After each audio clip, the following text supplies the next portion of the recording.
어느 교회에서 젊은 청년이 이성교제를 시작했습니다. 그런데 서로 맞지 않아서 순수하게 교제하다가 또 깨끗하게 잘 헤어졌습니다. 1년 후에 자매가 결혼한다는 소식을 듣고 형제가 축전을 치게 됐습니다. 지금은 카톡으로 많이 축하하지만 옛날에는 전보를 치던 때가 있었죠. 짧게 축하한다는 말을 전하고 성경구절을 하나 넣습니다. 근데 전보에는 성경구절을 풀 스크립트를 다 쓸 수 없잖아요. 그래서 요한 1서 4장 18절을 줄여서 요일 4장 18절로 보냈어요. 근데 우체국 직원의 실수로 요일에서 일자가 빠지고 자매는 요 4장 18절을 받게 된 거죠. 요일 4장 18절은 이거였습니다. 사랑엔 두려움이 없나니 온전한 사랑이 두려움을 내쫓느니라. 걱정하지 말고 신랑하고 잘 살라고, 내가 순수하게 사랑했기 때문에 우리 또 깨끗하게 교제했으니까 잘 살고 행복하라는 축하의 말씀이었어요. 근데 요일에서 일자가 탈락되니까 요한복음 4장 18절인데 내용이 뭐냐면, 너에게 남편이 5이 있었으나 지금 있는 남편도 내 남편이 아니니 네 말이 참되도다. 사마리아 여인에게 예수님께서 하신 말씀이었죠.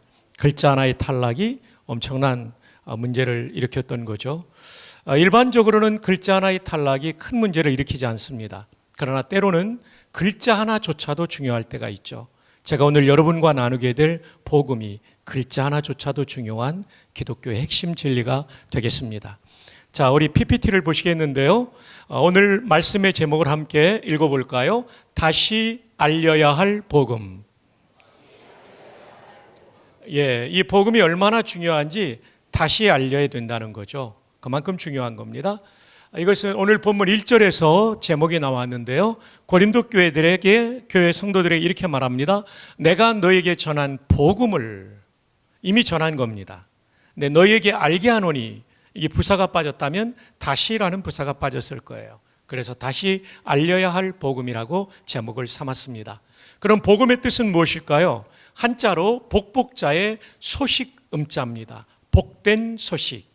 영어로는 good news라고도 하지만 한 단어로는 본래 gospel이라고 합니다. 이 단어는 미리엄 웹스터 사전에 여러분이 집에 가서 쳐보면 아시는데 God, 복된이라는 뜻도 있어요. 신이라는 뜻과 더불어 이 God와 더불어 spell, 철자라는 뜻도 있지만 소식이라는 뜻도 있습니다. 따라서 이 두 단어를 합성시키는데 D와 L을 탈락시키면 가스플이 되는데 두 단어의 뜻이 합성되니까 복된 소식이 되는 거죠. 복음은 영어로도 복된 소식입니다. 그럼 신약성에 기록된 헬라어로는 뭘까요? 헬라어는 그리스 말을 가리키는데 그리스의 문명이 헬라 문명이기 때문에 그리스어를 헬라어라고도 하죠. 여기로는 유앙겔리온이라고 합니다. 한번 따라해 볼까요? 유앙겔리온. 여러분, 발음이 거의 신학대학원 수준입니다. 이 말은 유라는 말, 좋다, 복되다, 앙겔리온, 소식, 복된 소식이 되는 거죠. 그런데 이 요한겔리온은 총 12권짜리 키텔 사전이라는 언어 사전이 있는데 글자 하나에 논문이 들어갈 만큼 좋은 사전입니다. 이 사전에는 승리의 소식으로도 이 요한겔리온을 해석합니다. 왜냐하면 고대의 전쟁에서 승리했다는 거, 이건 정말 복된 소식입니다. 전쟁에서 패전하면 민간인까지 학살을 당하거나 전부 노예가 되는 시대였기 때문에 전쟁에서 승리했다는 소식은 죽지 않아도 되고 노예가 되지 않아도 된다는 정말 복된 소식이었죠. 이것을 고대의 한 전쟁의 이야기로 제가 재구성을 해보았습니다. 제2차 페르시아 전쟁은 BC 490년에 있었습니다. 두 나라 페르시아와 아테네의 전쟁이었는데 페르시아는 성경에 나오는 바사라는 나라인데 그 당시에 최강대국이 2만 5천 명의 병력을 보낸 겁니다. 그리고 아테네는 도시국가에 불과하니까 페르시아의 어깨를 나란히 할 수 있는 그런 나라가 아니었던 것이죠. 병력도 1만 명에 불과했습니다. 누가 보더라도 제2차 페르시아 전쟁은 페르시아의 승리가 예견되던 전쟁이었던 것입니다. 이 전투는 마라톤 평야에서 이루어졌고 이 전투가 유래가 되어 근대 올림픽에 마라톤 경기가 출범하게 된 것이죠. 그런데 감사하게도 아테네의 지휘관인 명장 밀티아데스는 적 정보와 아군의 정보를 분석하면서 적군인 페르시아의 약점을 간파합니다. 정면은 매우 강하지만 측면은 다소 취약하다는 사실을 파악한 다음에 모든 전투력을 측면에 집중함으로써 이길 수 없는 전쟁을 이기게 된 것이죠. 페르시아군 전사 무려 6,400명, 아테네군 전사 192명, 그야말로 드라마틱한 승리를 거두게 되었습니다. 숨을 죽이며 전쟁의 결과를 기다리고 있는 아테네 시민들을 위해서 이 전쟁의 승리의 기쁜 소식을 전하기 위하여 한 명의 병사가 42km를 넌스톱으로 달려갑니다. 그리고 다운타운에 이르자마자 이렇게 헬라어로 외칩니다. 유앙겔리온, 유앙겔리온, 아데나이 에니케산. 우리말로 옮기면 복음이다, 복음이다, 아테네가 이겼다. 여러분은 가만히 앉아있지만 아테네 시민들은 얼마나 환호했을까요? 여러분에게도 환호할 기쁨의 순간을 한번 드리겠는데, 제가 헬라어로 읽고 난 다음에 한번 아테네 시민의 심정으로 돌아가 주십시오. 유앙겔리온, 유앙겔리온, 아데나이 에니케사. 너무나 고맙습니다. 이렇게 강사를 잘 도와주는 성인교회는 지구상에 정말 제일 좋은 교회라고 저는 믿습니다. 복음이라는 단어는 이렇게 비중 있는 단어입니다. 죽지 않고 살아나는 것, 노예되지 않고 자유인이 되는 것. 근데 이것이 예수님께서 하신 일입니다. 그분이 오셔서 우리에게 영원히 죽지 않고 영원히 사는 법을, 그 길을 열어주셨고 마귀의 노예되어 사는 인생을 자유인이 될 수 있도록 만들어 주신 것이죠. 그래서 예수님이 하신 일을 복음이라고 부르고, 예수님의 일생내고는 복음서라고 부르죠. 마태 복음, 그 다음 마가 복음. 잘 따라하고 있어요. 좀 더 호흡을 맞춰주세요. 누가? 와, 고맙습니다. 장로님, 조 장로님 기도도 은혜롭게 하시고, 그 다음에 요한. 그럼 여러분, 복음서의 내용은 뭡니까? 예수님의 출생에서부터 성장, 그리고 공생의 십자가 부활 승천에 이르는 예수님의 일생입니다. 마태복음 하니까 여러분 한 손에 안 잡히잖아요. 마태가 쓴 예수의 생애 하면 얼마나 한 손에 잡힙니까? 줄거리가 잡히잖아요. 그럼에도 불구하고 복음이라고 하는 이유는 예수님의 일생이 우리에게 참 생명과 노예가 되지 않고 자유인이 되는 기쁨을 주셨기 때문입니다. 자, 여기까지가 복음의 뜻이에요. 그러면 두 번째로 복음의 기능을 한번 보시겠습니다. 첫 번째 복음의 기능은 신앙의 기초입니다. 1절, 형제들아 내가 너희에게 전한 복음을 너희에게 알게 하노니 이는 너희가 받은 것이요 또 그 가운데 선 것이라. 여러분, 교회를 드나드는 사람이 제일 먼저 받아야 될 것은 복음입니다. 그리고 신앙의 기초는 복음이에요. 기초가 부실하면 무너지듯이 신앙의 기초인 복음을 분명히 알지 못하고 믿지 못하면 그 신앙 무너지게 되어 있어요. 이단 앞에 무너지기도 하고 시련 앞에 무너지기도 합니다. 신앙의 기초는 복음이에요. 복음의 기능 두 번째로는 구원의 근거입니다. 너희가 만일 내가 전한 그 말을 굳게 지키고, 이것은 꽉 붙잡고라는 뜻이에요. 홀드, 붙잡는다는 얘기죠. fast가 빠르다라는 뜻도 있지만 꽉이라는 뜻도 있잖아요. 꽉 붙잡고 hold fast. 헛되이 믿지 아니하였으면, 진짜로 믿으면 그로 말미암아 무엇을 받습니까? 구원을 받습니다. 구원의 근거가 복음이니 복음은 이 얼마나 중요한 주제입니까? 세 번째, 복음의 기능은 행복의 출발입니다. 복음을 받아들인 사람에게 이렇게 말합니다. 사랑하는 자여, 내 영혼이 잘된 것 같이 내가 범사에 잘되고 강건하기를 내가 간구하노라. 복음을 받아들이면요, 우리의 영혼 구원, 속죄뿐만 아니라 인생 전반이 가장 의미 있는, 가장 내면 세계가 복된 그런 인생을 살게 하죠. 높은 산이 거친 들이 초막이나 궁궐이나 내 주 예수 모신 곳이 맞습니다.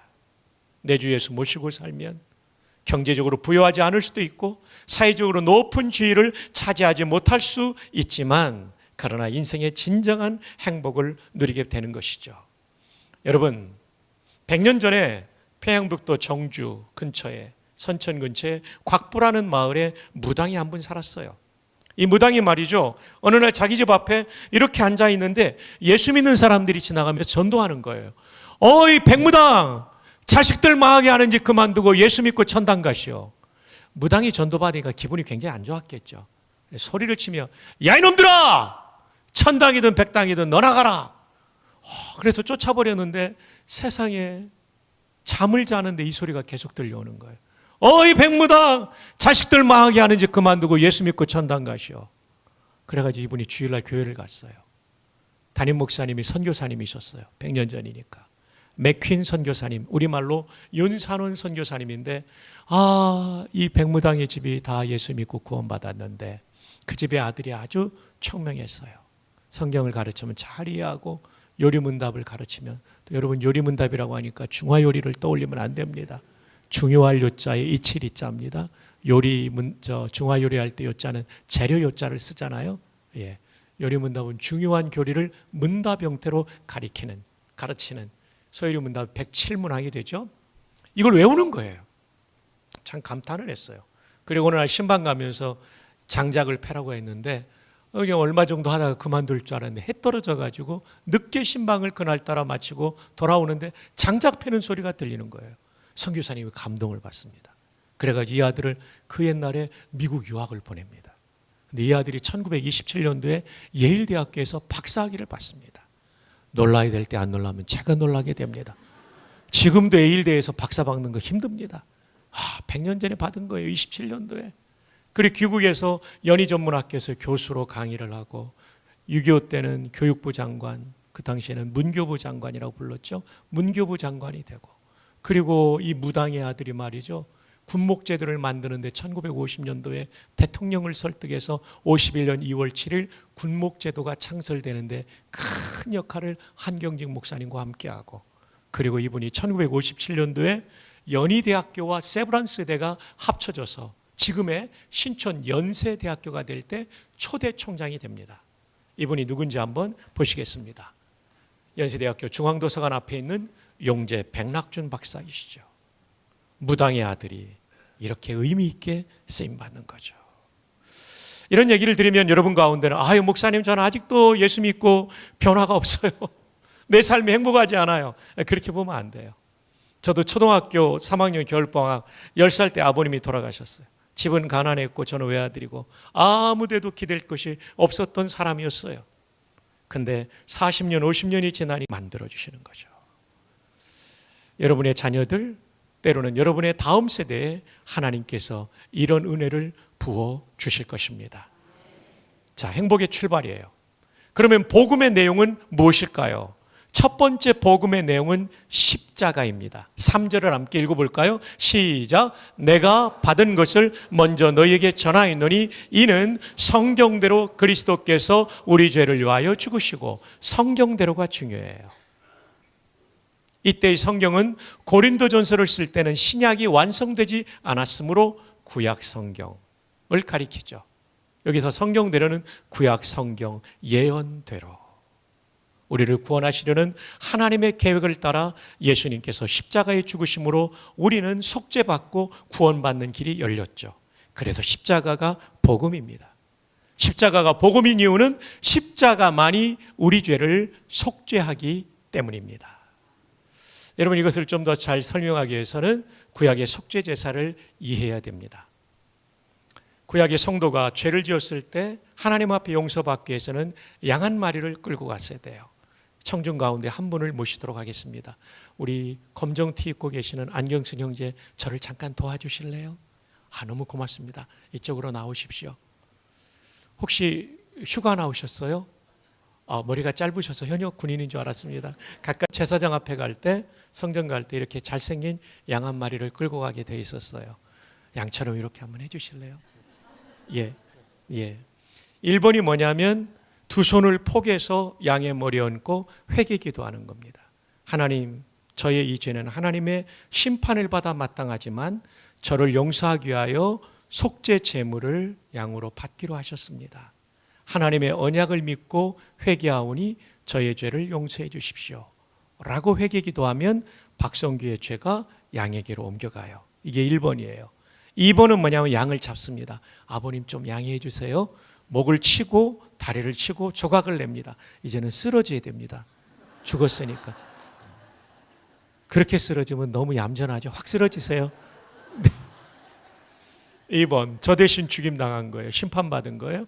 3번은 이 양을 씻어서 번제단 위에 올려놔요. 그러면 지옥불 같은 맹렬한 불로 이 양을 태워버리죠. 심판하는 거예요. 다 타서 없어진과 동시에 뭐가 없어졌다고 인정해지냐면 박성규의 죄가 없어진 거예요. 그러면 제사장은 당신의 죄는 다 용서받았습니다. 평안히 가십시오 하는 거죠. 이게 속죄의 과정이에요. 그런데 여기에 문제가 있죠. 저는 사람인데 속죄 제물은 동물이에요. 값이 똑같지가 않아요. 제가 더 비싼 존재예요. 사람이 죄를 지었으면 누가 죽어야 되냐면 사람이 죽어야 되는데 모든 사람이 죄인이기 때문에 대신 죽어줄 놈도 없고 연도 없는 거죠. 그래서 하나님께서 자신의 아들을 인간으로 이 땅에 보내신 거죠. 그래서 지나가는 예수님을 바라보면서 세례 요한이 말씀하죠. 보라, 세상 죄를 지고 가는 하나님의 어린 양이로다. 사람인데 양이라고 부른 거예요. 이건 속죄 제사를 떠올린 거죠. 저 완전한 인간이 모든 인간의 죄를 완전히 속죄할 것을 세례 요한이 이렇게 말한 거죠. 그렇습니다. 예수님은 참 하나님 100%의 신성, 디비니티를 가진 하나님이며 100%의 인간, 인성, 휴메니티를 가진 참 사람이죠. 죄 없는 의인이기 때문에 우리의 죄를 완전히 속죄할 수 있었던 것입니다. 그래서 십자가상에서 예수님 선포하십니다. 다 이루었다. 헬러어로 하면 테텔레스타이, 완료 동사입니다. 완전히 속죄를 이루었다. 불완전한 예표적인 제물이었던 양으로 이룰 수 없었던 인간의 속죄를 거기서 다 이루신 거죠. 형제님 이제 일어나세요. 너무 고생하셨어요. 박수 한번 쳐주세요. 감사해요. 가만히 보면 예수님 역할을 예표적으로 한 것입니다. 한 번 더 우리 박수해 주시다. 형제님 너무 고마워요. 여러분 이제 이해되시죠? 그래서 십자가가 복음인 거예요. 거기서만이 우리의 죄를 다 용서하죠. 이걸 좀 더 설명한다면 성철 스님 얘기를 드려야 돼요. 이분은 불교의 가장 존경받는 어른이신데 이분이 정말 수도를 잘하기 위해서요 20년 동안 생식만 드셨대요. 생쌀, 생콩 이런 거요. 얼마나 힘들었겠어요. 10년 동안은 누워서 주무시지 않았어요. 불와, 누울 자죠. 장좌불화, 앉아서 주무셨어요. 수행하면서. 야, 진짜 힘든 거죠. 그 어려운 일을 우리 가운데도 한두 분이 지금 하고 계십니다. 장좌불화의 상태에 들어가신 분들 계십니다. 예, 깨어나시기를 바랍니다. 얼마나 지난밤 잠을 못 주무셨으면 그렇겠습니까? 예, 이제 부활하신 것을 감사드립니다. 그런데 이 성철 스님이 이렇게 혹독하게 자기를 다스리며 고행하신 분인데 돌아가실 때 뭐라고 한지 아십니까? 유언을 내가 수많은 중생은 불교에서 득도하지 못한 사람들이죠. 수많은 중생의 무리를 속였으니 내 죄가 수미산을 넘는다. 수미산은 불교의 전설에 나오는 산으로서 높이가 고도 112만 킬로미터, 어마어마하죠. 그만큼 죄가 많다는 거예요. 천갈래 만갈래 내 몸이 찢기어져서 아비규환의 무간지옥에 떨어질 것이다. 참 무서운 얘기를 하고 있죠. 근데 자기 죄를 직시한 겁니다. 여러분 수행은 적어도 내가 얼마나 나쁜 사람인지는 알게 합니다. 문제는 구원의 길을 열어주지 못하는 거죠. 말틴 루터도 얼마나 수행을 많이 했던 천주교의 신부요, 수도사요, 신학 박사였습니까? 천주교의 가르침을 따라 십자가의 진리 플러스 인간의 공로가 필요하다는 생각에 수많은 고행을 했을 때 친구들이 말틴, no more, 더 이상 수행하지 마, 더 이상 하지 마, 몸상해 이럴 정도로 수행을 했던 말틴 루터. 그러나 속죄의 은총을 경험하지 못하죠. 그래서 그는 바티칸으로 성지순례를 떠납니다. 그런데 가서 천주교 신부들의 타락한 모습을 보며 실망을 합니다. 한 가지 더는 요한 성당이라고 라테란 성당이 있는데 그 계단을 무릎으로 기어 올라가면 속죄받을 수 있다. 왜냐하면 그 계단이 빌라도의 계단이라고 알려져 있거든요. 빌라도 법정에 있던 관저에 있던 계단을 떼어왔기 때문에 거기서 맨 무릎으로 올라가면, 제가 4월에 가봤는데요, 대리석 하얀 계단이 수십 개가 있더라고요. 얼마나 무릎이 아팠겠어요. 근데 거기를 맨무로 기어서 올라갔는데 속죄 은총을 경험하지 못하죠. 그리고 독일로 돌아와 그는 성경을 연구하다가 의인은 오직 믿음으로 말미암아 살리라. 우리는 믿음으로 의롭게 되고 믿음으로 사는 것이지 내 고행, 내 공로로 얻는 것이 아니라는 것을 깨닫고 종교개혁의 기치를 1517년 10월 31일 날 비텐베르크 성당의 문에 종교개혁의 논조 94개 논조를 써놓고 그는 종교개혁의 깃발을 높이 들었던 것이죠. 맞습니다. 그 어떤 고행도 우리의 죄를 없애지 못합니다. 루터처럼, 성철 스님처럼 오직 십자가만이 저와 여러분의 모든 죄를 속죄함을 믿으시기를 주님의 이름으로 축복합니다. 어릴 때부터 예수 믿은 사람의 고민은 뭐냐면요, 내가 진짜 죄인인가 하는 고민이 듭니다. 죄라는 단어가 우리말에는 이런 구분이 없지만 성경의 영향을 받은 영어에는 저게 영영 사전입니다. 미리엄 웹스터 사전이에요. 여러분도 인터넷으로 치면 들어갈 수 있는 거예요. 죄를 크게 두 가지로 나눠요. C는 뭐냐면 하나님의 법을 위반한 거죠. 우리는 이걸 죄라고 별로 생각 안 하잖아요. 밑에 거를 죄라고 생각하죠. 크라임은 정부에 의해 처벌받을 수 있는 불법적 행동, 도둑질, 폭행, 살인, 이런 것들이죠. 근데 우리는 뉴스를 통해 늘 위에 거가 아니라 아래 거를 죄라고 듣거든요. 예수 믿는 사람들까지도 머리에 세뇌되어 있어요. 하나님의 말씀을 어긴 건 뭐 있을 수 있는 일이라고 생각하는 거예요. 근데 그것이 죄죠. 우리는 크라임의 기준이 내 죄의 판별 기준이 되다 보니까 도둑질, 사기, 살인 안 했으니까 나는 좀 괜찮은 사람이라고 생각하죠. 아니에요. 하나님의 법을 어긴 것도 죄라는 것을 잊지 마십시오. 그 중에 가장 큰 죄는 한번 따라 볼까요? 예수님을 믿지 않는 것이다. 왜냐하면 창조 목적에 어긋나기 때문에. 하나님이 우리를 창조하신 것은 우리를 통하여 예배를 받기 위하심입니다. 여기서 말하는 예배는 이렇게 공동체 예배뿐만 아니라 내 삶 자체가 하나님을 높이는 예배자의 삶을 사는 거죠. 그런데 하나님을 인정도 안 하고 예수님을 믿지 않고 예배하지 않는 것, 다시 말하면 예수님을 구주로 믿지 않는 것 자체가 죄라는 거죠. 이 기준을 가지고 사람들을 보면 아무리 선량한 사람도 예수 믿지 않으면 죄인이라는 것이 이해가 되고 모든 사람이 죄를 범했다는 것이 이해가 되죠. 이 또 하나의 중요한 기준을 잊지 마십시오. 마크 미텔보그라는 윌로우 크릭 교회, 미국에 정말 성장하던 교회죠. 전도 많이 하던 교회입니다. 전도 책임자인 마크 미텔보그가 이런 얘기를 했어요. 타종교와 기독교의 차이가 뭐냐? 타종교는 하라는 종교예요. 너 구원받으려면 이런 수행도 해야 되고 이런 선행도 해야 돼. 근데 사람은요, 사실은 제가 목사 된 지 36년이 넘었는데 또 전도사까지 치면 40년이 넘었어도 제 안에 죄성은 여전히 있어요. 그래서 예레미야서 이렇게 말하죠. 표범이 그 반점을 없앨 수 있느냐? 불가능하죠. 구수인 아프리카 사람이 피부를 희게 할 수 있느냐? 불가능하죠. 이것처럼 악에 익숙한 너희가 죄를 짓지 않으려는 시도가 불가능하다는 거죠. 심지어 바울 사도같이 훌륭한 분도 죽기 전에 쓴 디모데 깨달을수록 작은 죄까지 느껴지니까 그렇게 고백하는 거죠. 맞습니다. 무엇을 행해서 속죄받을 사람은 지구상에 아무도 없습니다. 감사하게도 기독교는 다 이루었다. DONE, done. 놀라운 것이죠. 주께서 십자가에서 이루신 속죄를 받아들이시기 바랍니다. 거기에 속죄가 있고 구원이 있습니다. 그래서 기독교는 다 이루신 것을 받아들이는 종교이죠. 자, 복음의 두 번째 내용은 부활입니다. 4절에 오면 장사 지낸 바 되셨다가 성경대로, 바울은 굉장히 뛰어난 학자였기 때문에 문장 구조가 아주 대꾸를 이루죠. 성경대로 십자가에서 죽으셨다, 성경대로 다시 살아나셨다, 부활이죠. 이 두 가지가 복음인 것을 말해주고 있죠. 십자가가 복음이라고 우리가 알고 있는데 부활을 간과할 때가 있어요. 부활까지 복음이라고 오늘 고린도전서 15장 4절에서 말씀하고 있고, 아니 이것은 부활장 전체, 고린도전서 15장이 부활장 아닙니까? 58절까지 부활까지가 완전한 구원임을 우리에게 설명해 주고 있죠. 20절, 그러나 이제 그리스도께서 잠자는 자들의 첫 열매가 되셨도다. 와, 놀랍죠 여러분.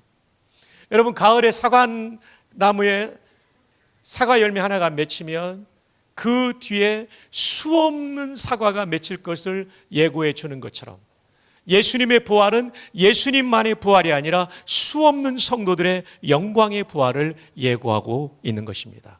저와 여러분도 부활할 거예요.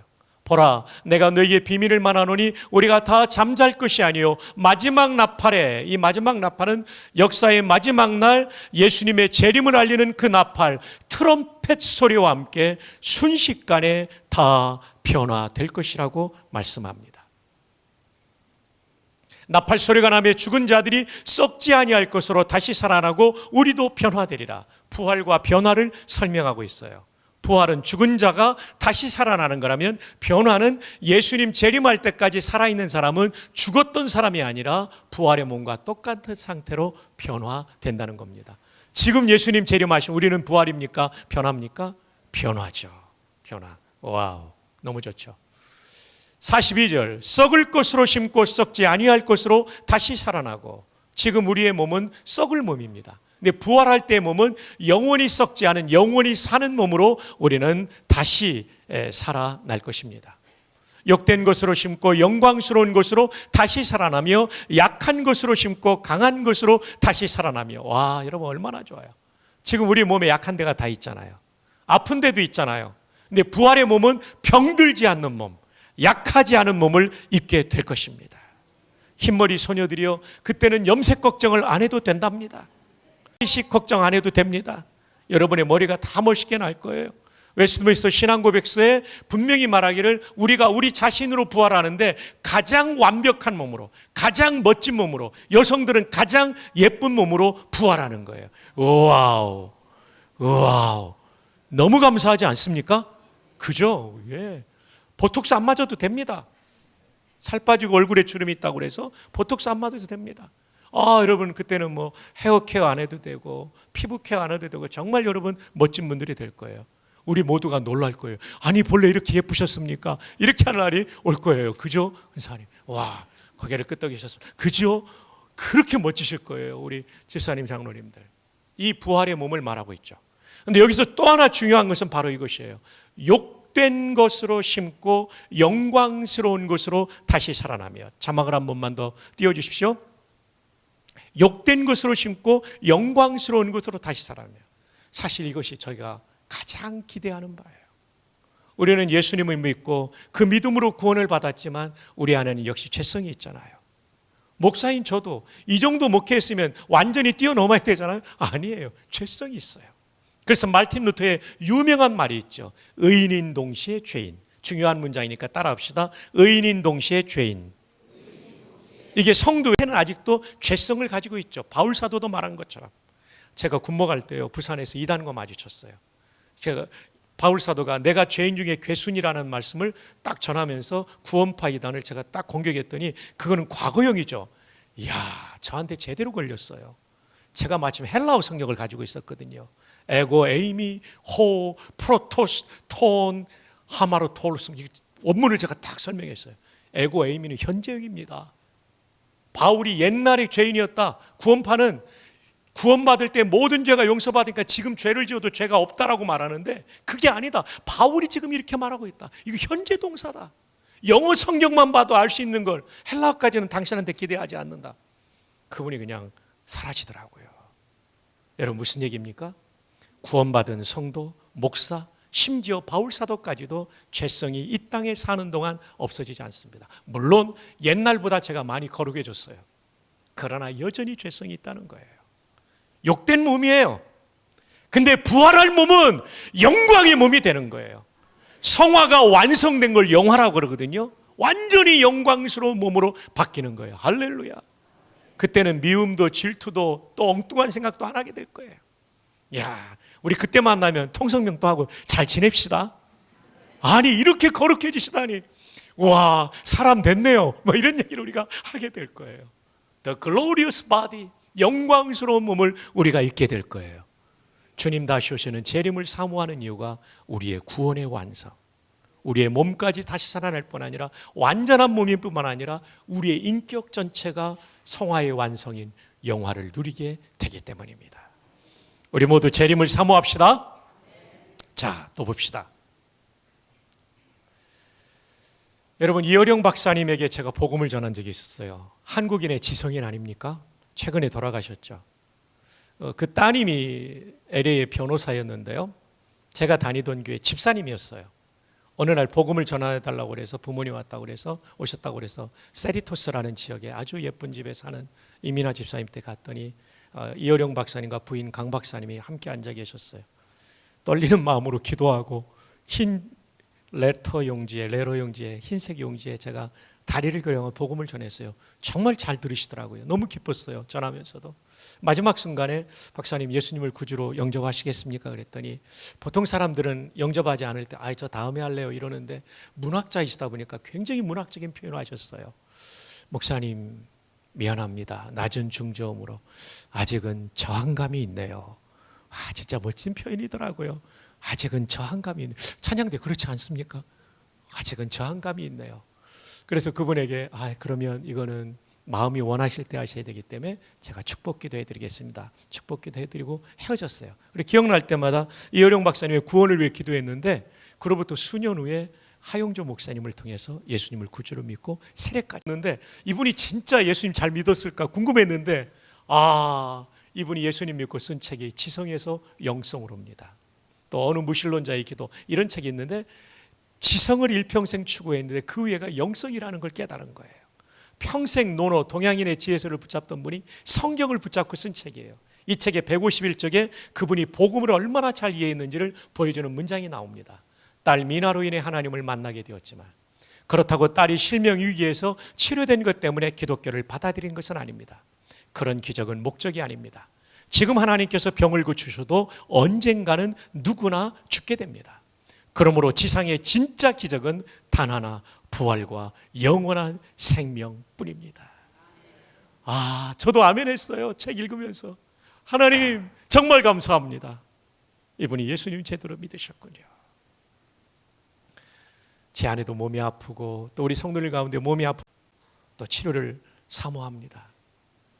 병에서 치료되는 것도 소중한 일이지만 그것이 진짜 기적은 아니에요. 치료돼도 언젠가는 죽어요. 그러므로 진짜 기적은 부활과 영원한 생명뿐입니다. 그래서 부활이 중요한 것이죠. 네. 자, 이제 십자가와 부활의 그 내용 두 가지가 복음인 것을 도표로 제가 만들어 보았습니다.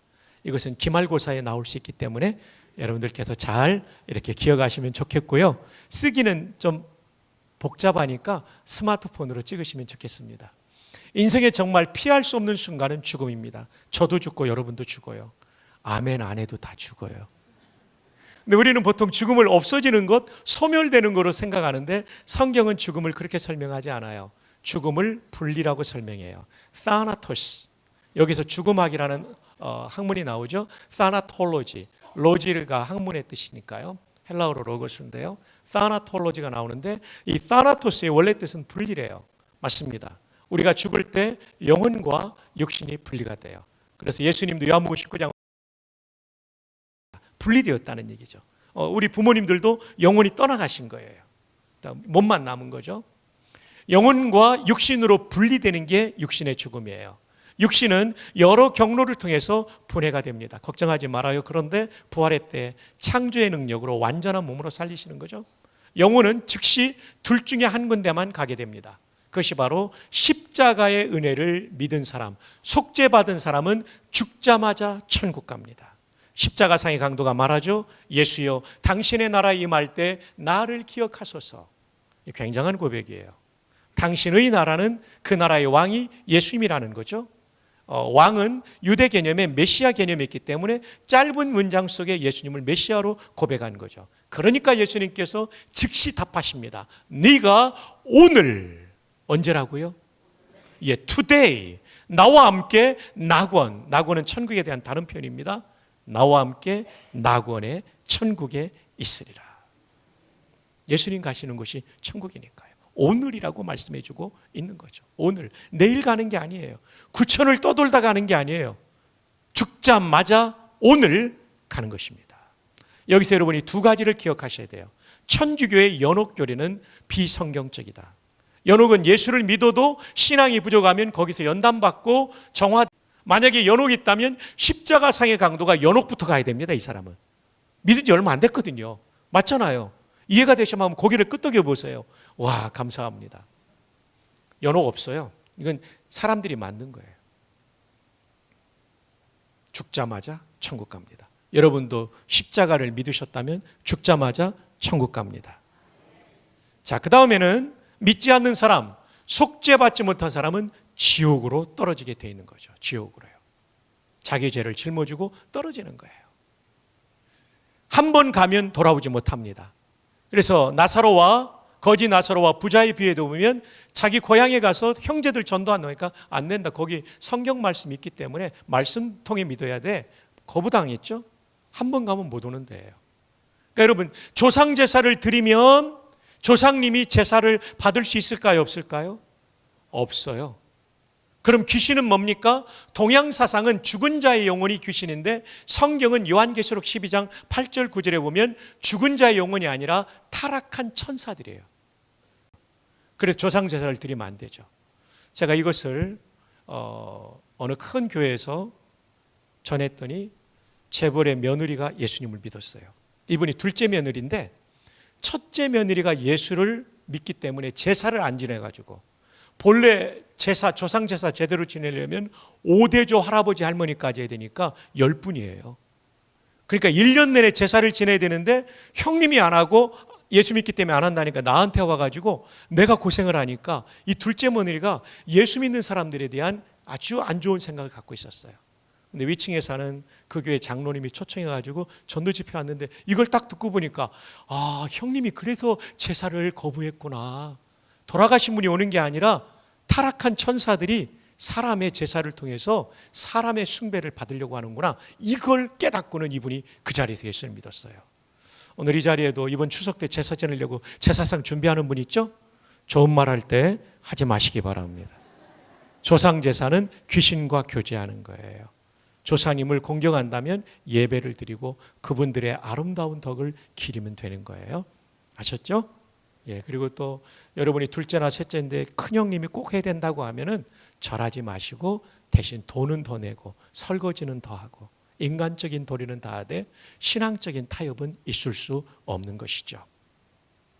천주교가 본래는 제사 안 지내서 수많은 사람이 죽었는데 1963년, 64년 바티칸 공의회 2차 공의회부터는 제사 문을 열었어요. 그래서 아마 여러분의 주변에 천주교인들은 제사 지내기 때문에 자유롭다고 말하는 사람인데 그거는 성경적인 진리가 아니에요.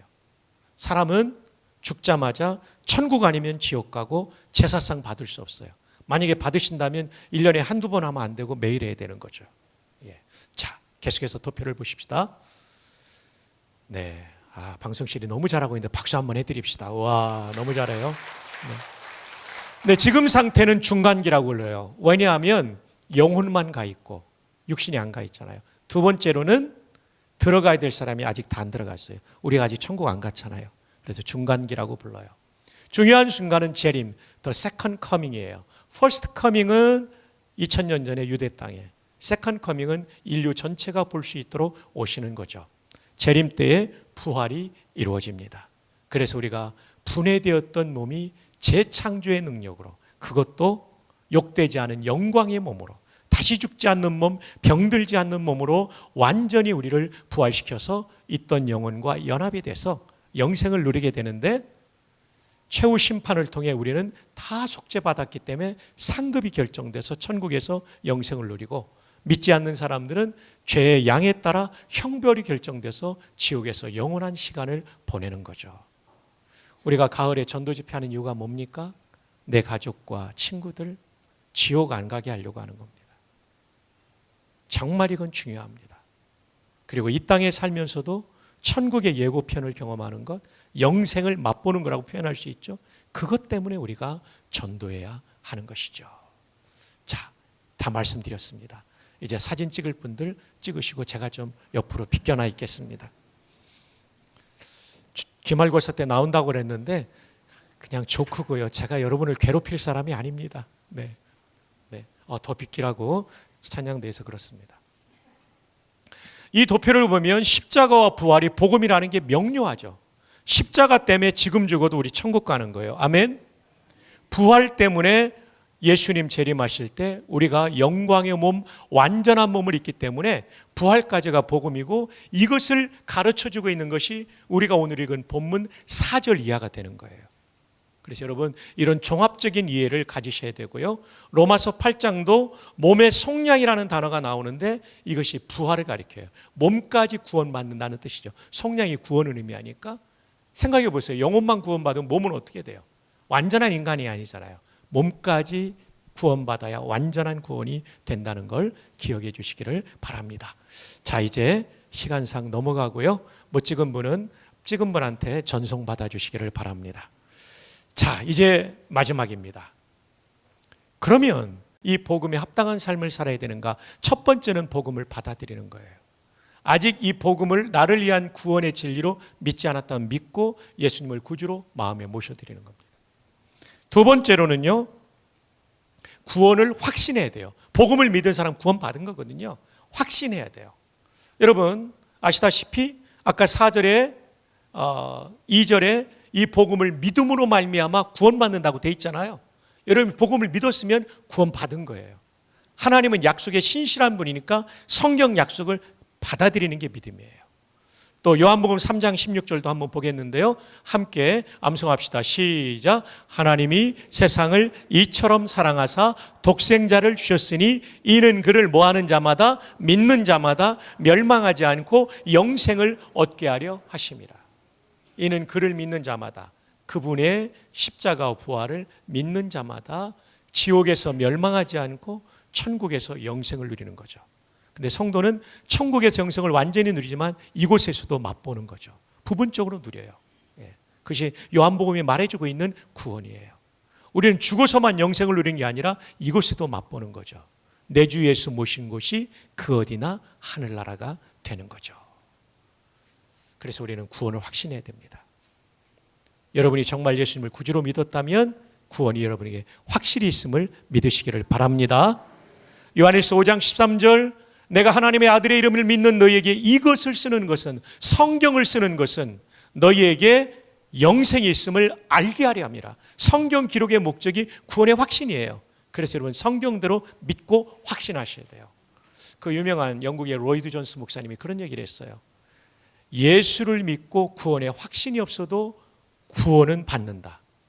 그러나 예수를 믿고 구원의 확신이 있을 때 즐겁고 행복하게 신앙생활 할 수 있다. 이게 제 얘기기도 해요. 68년도부터 예수님을 구주로 믿었는데요, 구원의 확신은 80년도에 내수동기에 대학부 가서 받았어요. 와, 다르더라고요. 전에는요, 나 이렇게 하면 구원 받는가?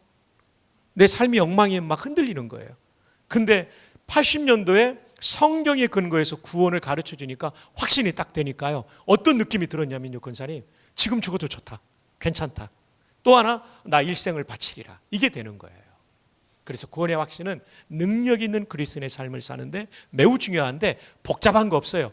요한복음 3장 16절대로 믿으면 진짜 예수님 믿을 사람 여러분 구원이 있는 겁니다. 아멘. 믿으시면 아멘. 옆에 있는 분에게 우리 하이파이브 하면서 축복합시다. 예수 믿었으면 확신합니다. 네, 성경 말씀대로 믿으셔야 되는 거죠. 너무 성의 없게 하이파이브 했어요. 영혼을 실어서 해야 돼요. 다시 한번 하세요. 자, 옆에 있는 분에게 예수 믿었으면 구원 확신합니다.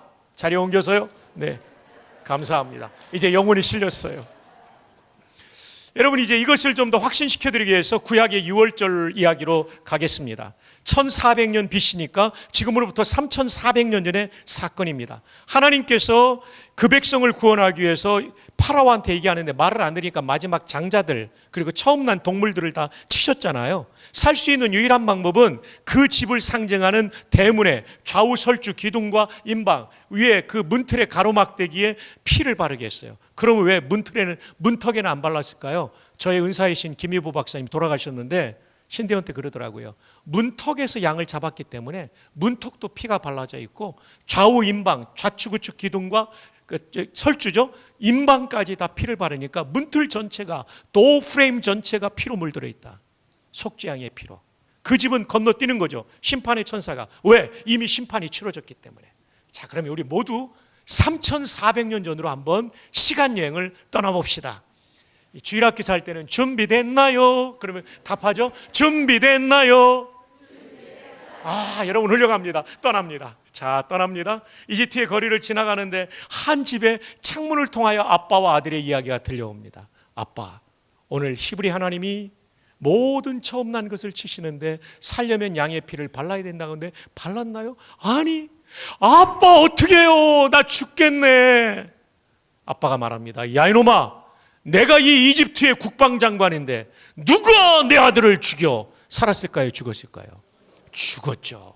이제 두 번째 집으로 갑시다. 아빠, 오늘 우리 하나님이 모든 처음 난 것을 치시는데 저 장남이잖아요.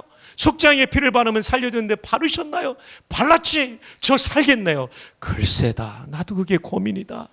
내일 아침 돼봐야 알겠다. 이 아들 살았을까요? 죽었을까요? 살기는 살았는데, 맞아요. 여러분 너무 잘 따라오고 있어요. 살기는 살았는데 그 밤 내내 불안했을 거예요. 잠 못 잤을 거예요. 이제 세 번째 집으로 갑시다. 아빠, 오늘 우리 하나님이 심판하시는데 양의 피를 발라야 되는데 좌우 설주와 임방에 발랐나요? 발랐지. 문턱까지 피가 뿌려졌단다. 내가 거기도 잡았단다. 아빠, 그럼 저 살겠네요. 살지. 하나님이 얼마나 신실하신 분인데, 믿을 만한 분인데, 약속하신 대로 너 반드시 살 거야. 이 아들 살았을까요? 죽었을까요? 살기도 하고 밤새 잘 잤을 거예요. 아침에 기지개를 펴면서 야 굿모닝 좋은 아침이다 그랬을 거예요. 인류는 세 종류의 사람이 있습니다. 1번, 복음 없이 구원받는다는 착각 속에 사는 사람. 2번, 복음을 받았지만 의심 가운데 사는 구원의 확신이 없는 사람. 평생 불안하게 살죠. 3번, 복음을 믿고 확신하며 평생 즐겁고 행복하게 사는 사람. 그대는 몇 번입니까? 할렐루야, 3번이죠. 3번 아닌 분들은 괜찮아요. 오늘 3번으로 옮겨가면 돼요. 이 말씀 붙잡고 믿고, 그리고 믿은 분들은 확신하면 돼요. 자, 옆에 있는 분에게 한번 물어봅시다. 그대는 몇 번이십니까? 우리 모두 3번으로 갑시다. 오늘 1번에서 2번으로 오는 분들 오래 머물지 말고 그냥 오늘 그냥 3번까지 쭉 가는 거예요. 예수 믿고. 네. 자, 그 다음에 또 한번 봅시다. 이 구원의 은혜는 너무나 크기 때문에 하나님이신 그분이 나를 위해 죽어주셨기 때문에 평생 보답해야 돼요. 제 군목 선배가 타교 다니는데 콩팥 떼줬는데 그렇게 고마워하더라고요. 그 40대 그 불신자 가정이 다 예수 믿고요. 명절 때마다 찾아온대요. 생일 때도 찾아오고. 근데 여러분, 예수님은 콩팥 하나가 아니라 생애 전체를 주신 거예요. 그분은 또 하나님이세요. 그분 위해 우리 헌신해야 되겠죠. 두 번째로 내 마음대로 살지 말고 내 생각과 말과 행동이 하나님 뜻에 맞는지 여쭤보며 동행하며 살아야 되죠. 그리고 또 하나는 이 소중한 복음을 전도해야 되겠죠. 자, 한번 볼까요? 파니스는 빵이에요. 그래서 여러분 회사할 때 컴퍼니라고 하잖아요. 이 컴이 함께라는 라틴어 전치사에서 유래했어요. 라틴어는 컴이 아니고 꿈인데 이 파니스가 빵이에요. 그 컴퍼니, 회사는 어떤 데냐면 함께 돈을 벌어서 빵을 나눠 먹는 게 회사의 출발이었어요. 그리고 컴퍼니는 친구라는 뜻도 있잖아요. 좋은 친구는요, 혼밥 안 합니다. 같이 밥을 나눠 먹어요. 이 시간 옆에 있는 성도들과 좋은 친구가 되기 위해서 이렇게 한번 인사하십시다. 이번 달 안에 제가 밥 한 끼 대접하겠습니다. 이게 컴퍼니 친구예요. 시작. 권사님들 하세요. 와, 너무 분위기가 좋아집니다. 밥 먹으니까 분위기가 너무 좋아집니다. 네. 자, 어쨌든 파니스 안젤리쿠스는 천사들의 소유격인데요. 헬라어로 볼 때는 이게 주격처럼 보이는데 이거는 소유격 복수입니다. 천사들의 양식. 시편 78편에 보면 만나가 하늘로부터 내려올 때 천사가 배달했다고 이렇게 비슷한 표현이 나와요. 천사들의 양식이라는 건데, 이 만나와 신약의 예수님께서 요한복음 6장에 내가 생명의 떡이다, 너희 조상들은 하늘에서 내려온 만나를 먹어도 죽을 자신을 연결시키고 있는, 그거를 세자르 프랑크라는 프랑스 음악가가 이걸 쓴 거예요. 자, 가사를 봅시다. 우리말 가사로는 이래요. 생명의 양식을 하늘의 만나를 맘이 빈 자에게 내려 주소서. 낮고 천한 우리 긍휼히 보시사 주여 주여 먹이어 주소서. 이 가사가 너무 좋죠. 근데 라틴어 가사로는 너무나 뜻이 달라요. 일단 시간을 절약하기 위해서 노란색 부분만 제가 밑에 라틴어로 번역을 직역을 해드릴 거예요. 낮고 천한 우리 긍휼히 보시사 주여 먹여 주소서. 이 우리말 번역에는 주님이 주어예요. 근데 라틴어 번역에는요, 주님이 목적어입니다. 저 깜짝 놀랐어요. 오 레스 미라빌리스, 오 얼마나 놀라운 일인가. 그 다음 동사가 하늘색 라틴어예요. 만두카트, 만두카트, 그가 먹는도다. 우리말 동사에는 인칭 대명사가 안 들어가잖아요. 라틴어 헬라어에는 인칭 대명사가 들어갑니다. 히브리어도 그래요. 그래서 내가 먹는다고 할 때는 만두코로 끝나요. 끝에 어미가. 당신이 먹는다 할 때는 만두카스로 끝납니다. 그가 먹는다 3인칭 단수는 만두카트로 끝납니다. 그 다음에 우리가 먹는다 할 때는 만두카무스, 이렇게 어미가 바뀌면서 인칭을 나타내는데, 만두카트는 그가 먹는다다. 그 다음에 제가 정말 깜짝 놀랐어요. 그가 누구를 먹냐면 주님을 먹는도다. 우리말 가사는 주님이 우리에게 먹여주는 건데요, 라틴어 원문은요, 우리가 주님을 먹는 걸로 나와요. 그럼 이 그는 누굽니까? 파우페로가 가난하다는 말이에요. 세르부스가 종이라는 말이에요. 가난하고 가난한 종, 그가 주님을 먹는다다. 에트는 그리고예요. 후밀리스 또는 우밀리스로 발음하는데 비천한 종. 와, 저 깜짝 놀랐어요. 세상에 가사가 이렇게 의역이 될 수 있는가? 왜 이렇게 의역했는지 저는 잘 모르겠어요. 아마도 일반인들이 이것을 불러야 되기 때문에 그랬는지 모르겠어요. 와, 저는 이 가사를 번역하다가 울었어요. 자, 우리 얼마나 놀라운 일인가. 가난하고 비천한 종, 그가 주님을 먹는다다. 오 레스 미라빌리스 만드카 도미누 pauper, pauper, servuse humili. 주님, 저 박성규가 가난하고 비천한 종입니다. 나 같은 비천한 종이 주님을 먹게 만들어 주셨군요. 물질의 빵이 인간의 입안에서 깨지고 부서져서 육신의 생명을 주듯, 영생의 빵이신 그리스도께서 십자가에서 부서지고 깨어져 주심으로 저에게 영생을 주셨군요. 창조주이신 주님이 빵처럼 부서지신 십자가에서 이루신 이 놀라운 구원, 너무나 감사합니다. 저의 일생을 다시 한번 주님께 드립니다. 너무나 놀라운 은혜였어요. 주 안에 보배로운 성도 여러분, 우리가 얻은 구원이란, 복음이란 이런 은혜입니다. 미천한 우리가 이 놀라운 주님의 은혜를 받은 것이죠. 우리의 일생을 송두리째 그분의 뜻을 위하여 드릴 수 있다면 그것은 가장 복음에 합당한 삶이 될 것입니다. 자, 결론입니다. 다시 알려야 할 복음, 너무나 중요하기 때문에 다시 설교해야 됩니다. 그리고 여러분은 배워야 되고 확신해야 됩니다. 복음은 세상에서 가장 복된 소식, 영원히 죽지 않아도 되고 여기서 죽음이란 하나님과 분리된 지옥 간 삶을 말해요. 그리고 노예되지 않는 삶이에요. 그 내용은 십자가와 부활입니다. 이 놀라운 복음으로 구원받은 우리는 믿어서 구원받을 뿐 아니라 확신하고 동행하고 복음을 전하는 삶을 살 수 있기를 주님의 이름으로 축복합니다. 기도합시다. 조용히 기도하는 이 시간,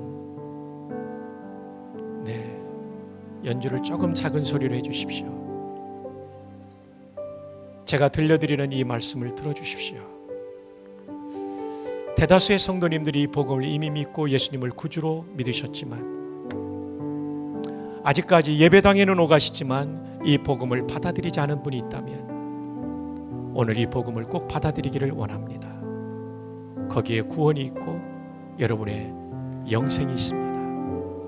목사님, 제가 바로 그 구원이 필요한 사람입니다. 저를 위해 기도해 주십시오. 아직까지 한 번도 이 복음을 진지하게 믿지 않았고 예수님을 구주로 아직 받아들이지 않았어요. 저도 속죄와 구원의 은총을 누리고 싶어요. 이 소원이 있는 분은 손을 한번 용기 있게 번쩍 들었다가 내려주시기 바랍니다. 예, 고맙습니다. 감사합니다. 우리 일생의 가장 중요한 결단이에요. 작년에 저는 코로나를 알았어요.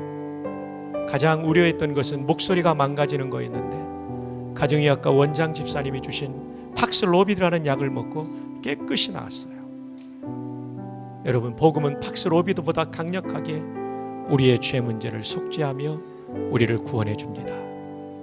이 시간 팍슬로비드보다 강력하게 내 죄 문제를 해결하시고 구원해 주시는 예수 그리스도의 이 복음을 나도 믿겠습니다. 예수님을 구주로 모셔드리기 원합니다. 이 소원이 있는 분들 한번 용기를 내어서 하나님 앞에 손을 들듯 번쩍 한번 손을 들었다가 내려주시기 바랍니다. 네, 고맙습니다. 정말 감사합니다. 정말 감사합니다. 발코니 층도 감사합니다. 마지막으로요, 87년도 8월 저는 군목으로 인관에서 전방 특수부대에 갔습니다. 3주 동안의 지상훈련을 공수교육으로 받고 마지막 강화를 위하여 경기도 광주 매살리 특전사 교육단에 가다가 우리 부대원이 순직했어요. 청평군인병원에서 장례를 집례하던 20대 후반이었던 젊은 목사였던 저는 얼마나 울었는지 몰라요. 이 장병들을 구원하지 못했다는 것 때문에 젊다고 내일이 보장되는 게 아니더라고요. 오늘 이 예배를 마치고 저 예배당 문을 열고 나가면 우리의 인생에 무엇이 기다리고 있는지 아무도 모릅니다. 그러므로 복음을 받아들이는 것은 미룰 수 없는 중요한 결단입니다. 목사님, 제게도 이 믿음이 필요합니다. 저를 위해 기도해 주십시오. 이 소원 있는 분 마지막 기회를 드립니다. 손을 한번 번쩍 들었다가 내려주시기 바랍니다. 아, 예, 감사합니다. 고맙습니다. 감사합니다. 이제 손을 들었던 분은 조용히 본인의 가슴에 두 손을 모아주시고요, 우리 모두는 함께 기도함으로써 이분들을 도와드리면 좋겠습니다. 저를 따라 기도함으로 예수님을 구주로 영접하며 복음을 믿게 됩니다. 저를 따라 기도합니다. 주 예수님, 고맙습니다. 십자가에서 저의 모든 죄를 속죄하심을 믿습니다. 부활하심으로 장차 다시 오시는 그날 저의 몸도 죽지 않고 병들지 않고 무엇보다도 영광스러운 몸으로 부활하게 하실 줄로 믿습니다. 이제까지 살면서 하나님을 거부하고 내 맘대로 살았던 모든 죄를 회개하오니 용서하여 주옵소서. 이제 제 안에 들어와 주시고 저를 구원해 주시고 저를 주님이 원하시는 사람으로 만들어 주옵소서. 예수님의 이름으로 기도합니다. 아멘. 오늘 귀한 확신과 또 영접하신 모든 분들 우리 박수로 모두 축복합시다. 감사합니다.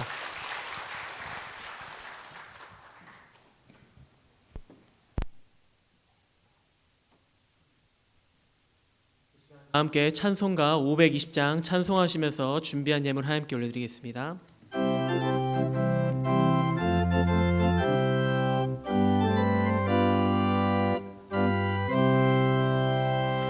듣는 사람마다 복음 전하여 복스러운 소식 두루 퍼지세.